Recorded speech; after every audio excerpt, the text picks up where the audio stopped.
I am constantly amazed at society's capacity to normalise the abnormal, our willingness and even eagerness to accept something that would have previously been unimaginable.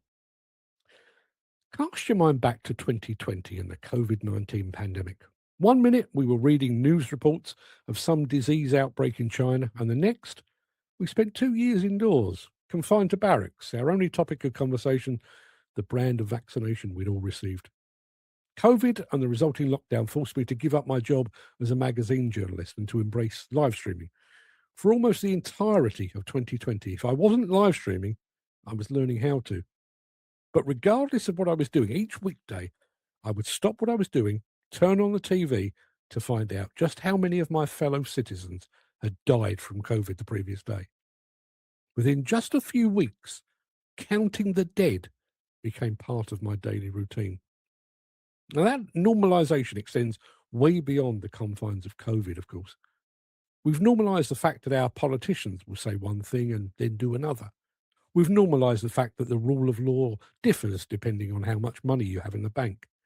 We've normalised the fact that water companies place profits above the need for clean rivers and seas. We've normalised the fact that national leaders will seek to boost their waning popularity by starting a war in which thousands will die. Violent crime is a statistic. Hardcore pornography is mainstream, and a celebrity sex tape is not a cause for public embarrassment anymore. It's a fast track to celebrity status. And here in the demolition and construction industry, we've turned normalisation into an art form. 8,000 companies have gone to the wall in the past 2 years, and there's a collective shrug of acceptance. Tens of thousands of working men and women were forced into self-employed status to ease the strain on contractor bottom lines. No one batted an eyelid. Thousands of men and women are laid off in the run-up to the festive period so their employers can avoid the burden of paying so-called valuable staff at a time when workloads ease.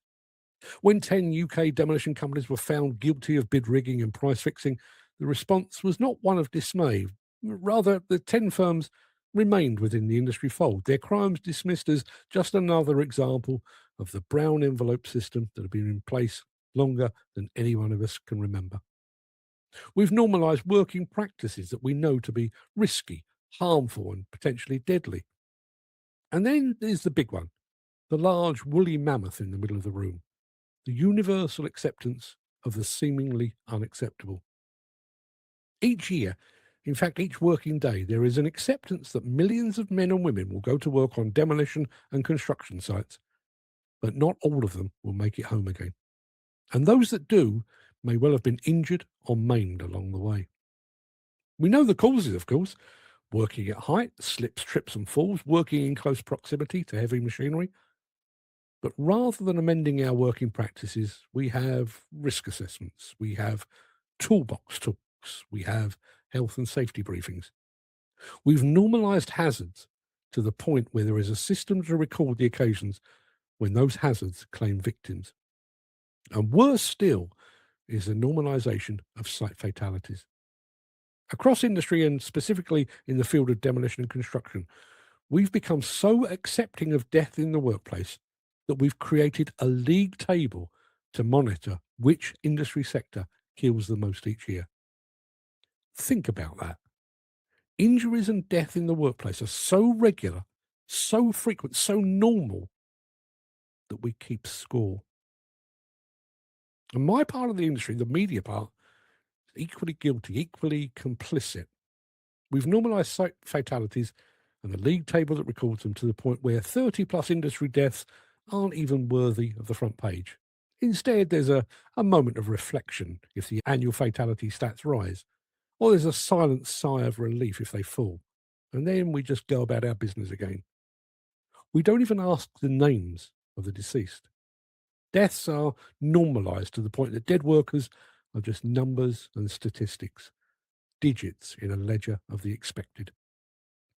That's not the action of a mature professional industry. That normalisation is not the action of a caring society.